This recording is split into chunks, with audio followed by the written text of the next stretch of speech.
Selamat pagi teman-teman. Hari ini kita sharing tentang agenda hari ini. Kebetulan kita akan membuat pakan. Pakannya nanti juga ada rekan kita, Bapak Nono atau panggilannya Mas Gembok. Untuk yang membuat, beliau adalah divisi pakan yang akan membuat konsentrat. Itu. Mari kita belajar bersama beliau.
Nah, teman-teman, setelah teman-teman tadi melihat aktivitas pembuatan pakan, habis ini saya akan sedikit menjelaskan apa aja yang kita buat tadi. Ya, ini hasilnya tadi, gitu, teman-teman, seperti ini.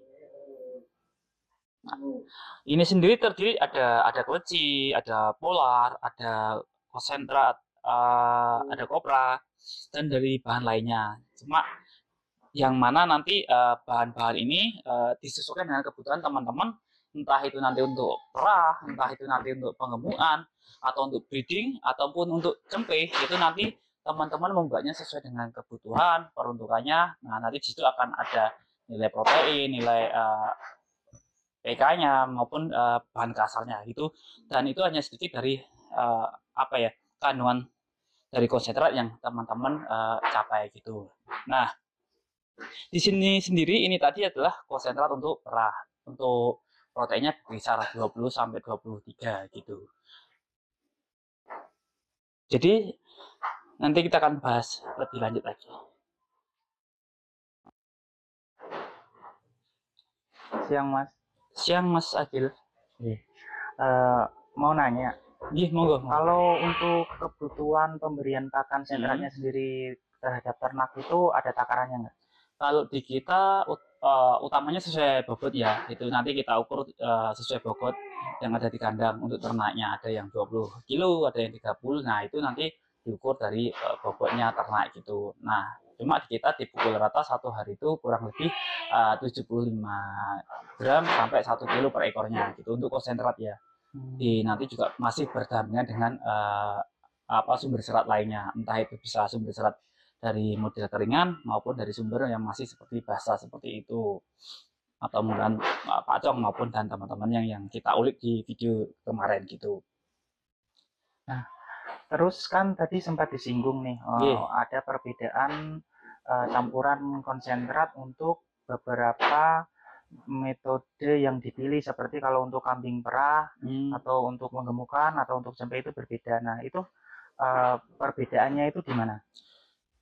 Tentu perbedaannya kan kebutuhan protein dan kebutuhan, selain di dalam konsentrat ini kan ada protein, ada kebutuhan karbohidrat maupun vitamin yang lain-lain. Nah, itu kan setiap fase pertumbuhan ternak maupun fase kan kalau di sini sendiri untuk peternakan cempe dan kambing perah gitu. Nah, tentu akan berbeda dengan kebutuhan untuk ternak pengemukan. Nah, dari hal itu aja sudah menentukan nih formula pakan apa yang akan digunakan, termasuk sampai komposisi bahan-bahan apa saja yang akan dibuat untuk pakan, khususnya konsentrat di masing-masing farm atau peternakan teman-teman begitu. Nah, kalau untuk di farm ini sendiri, durasi atau ini setiap berapa kali, seminggu sekali atau berapa kali pembuatan? Oke, kalau di sini sendiri karena kita kebutuhannya pakan itu kurang lebih 5 hari kita membuat konsentrat, atau gampangnya 1 minggu sekali kita membuat dengan ukuran 200 kilo gitu. Jadi itu 200 kilo dari komposisi dari beberapa bahan tadi kita buat bersama Mas Nono tadi untuk kebutuhan 5 hari ternak di kambing kandang Sinambi gitu, Mas Adil. Nah, untuk ada faktor-faktor khusus nggak kenapa itu disimpan di tong gitu? Untuk menjaga protein atau faktor lain? Kalau di kita yang pertama kan utamanya adalah untuk menjaga kualitas ya gitu. Walaupun proses pakan kalau bagi saya, menurut saya utamanya juga kalau bisa efisien dan efektif, baik itu dari pemberian maupun dari ketersediaannya, kalau bisa tidak kontinu, syukur-syukur dapat harga yang kompetitif ya. Kalau murah tak rasa rada susah gitu, kompetitif mungkin bisa. Yang kedua, kenapa ini pakai tong, karena berdasarkan pengalaman kemarin kita pakai bagor itu kan musuhnya atau kendalanya permasalahan itu adalah pakan itu sering dibolongi sama tikus. Nah, hama tikus itu juga akan satu, kita akan mengalami kerugian dari sumber daya pakan yang akan berkurang. Dua, potensi kesehatan ternak yang mungkin juga bisa terkurangi atau menjadi lebih besar, karena ketika pakan itu bercampur dengan tikus, itu kan tikus juga bisa kencing atau kotoran, itu juga secara kesehatan ternak juga tidak bagus. Nah, takutnya akan menambah permasalahan khususnya di kesehatan, bahkan dikhawatirkan bisa sampai kematian untuk usia dini maupun yang usia-usia ternak lainnya. Nah, berangkat dari situ atau berdasarkan hal-hal tersebut, masalah yang ada di kandang terkait pakan, kita memutuskan untuk membeli dan menyimpan makanan jadi khususnya konsentrat ini di dalam tong. Tujuannya untuk pengawetan dan menjaga kualitas konsentrat yang dibuat tersebut gitu, Mas Adil. Gitu. Nah, ada patokan atau harga ideal nggak konsentrat itu harus berapa rupiah atau tidak boleh lebih berapa gitu per kambing gitu? Kalau ideal ya, tak rasa ideal itu setiap kandang atau peternakan kan mempunyai kondisi yang berbeda-beda, entah itu dari kemampuan jumlah ternaknya, kemampuan sumber daya lingkungannya, sehingga mungkin dia tidak harus membeli pakan yang berlebih, maupun dari siklus cash flow ekonomi di suatu farm itu. Nah, untuk efisiennya itu ya yang paling tahu adalah kondisi farm. Tentunya setiap peternakan harapannya bisa mendapatkan pakan yang efisien tadi, syukur-syukur sampai kata murah. Tentu harus dibarengi dengan kualitas yang baik gitu. Harapannya kan pasti seperti itu semua peternakan. Nah, tentu kalau kita bilang ideal, range harga kalau di kita sendiri paling di teman-teman juga paling di sekitar 3.000 sampai 7.000. Itu kan juga, tapi harga tersebut juga berdasarkan dari harga jual lokasi, harga jual pakan yang ada tersedia. Jadi angka pastinya ya mungkin di sekitar itu. Karena setiap peternakan mungkin dia membuat konsentrat yang luar biasa juga harganya agak mahal, ya nggak apa-apa. Tentu untuk mendapatkan hasil yang baik juga tidak apa-apa gitu. Nah, itu tergantung pertimbangan di masing-masing farm gitu. Oh ya gitu. Satu lagi Mas, Ya Mas. seberapa penting konsentrat ini Mas? Atau dampaknya kalau semisal nggak pakai konsentrat nih untuk ternak si kambing ini apa dampaknya? Atau ini sangat penting dalam komponen pakan ternak, atau ini bisa digantikan lah istilahnya? Kalau bagi saya dan teman-teman di sini mungkin ini penting tapi bukan utama gitu. Cuma kenapa kok penting tapi bukan utama? Ternak sendiri pun pada dasarnya jika full hijauan pun atau full serat pun bisa hidup. Tapi kan permasalahannya jika kita full hijauan itu apakah kita bisa menjaga atau bisa mengukur kecukupan entah itu protein, vitamin, kebutuhan ternak itu dari hijauan saja. Ketika kita bisa memastikan itu ya monggo gitu. Cuma kan kadang kenapa kok kita memakai konsentrat, karena fungsi di sini konsentrat di kandang ini sebagai pakan penguat gitu. Nah, ketika ada kekurangan di hijauan yang kita kasih atau kita berikan, harapannya lewat konsentrat ini terpenuhi gitu. Syukur-syukur bisa melebihi dari kebutuhannya. Dan harapan juga dari produk susu maupun ternak, cempe, daging juga akan bisa maksimal gitu. Jadi ya kalau di kita ya seperti itu Mas Agil. Cuma kita nggak mematok full konsentrat juga bagus, nggak pakai juga nggak bagus gitu. Mana yang tadi yang lebih bagus tergantung teman-teman di kandang yang setiap kandang punya formula maupun perhitungannya masing-masing begitu. Yang terakhir nih Mas, mau nanya, kenapa memutuskan untuk membuat konsentrat sendiri? Kenapa memutuskan untuk membuat konsentrat sendiri ya?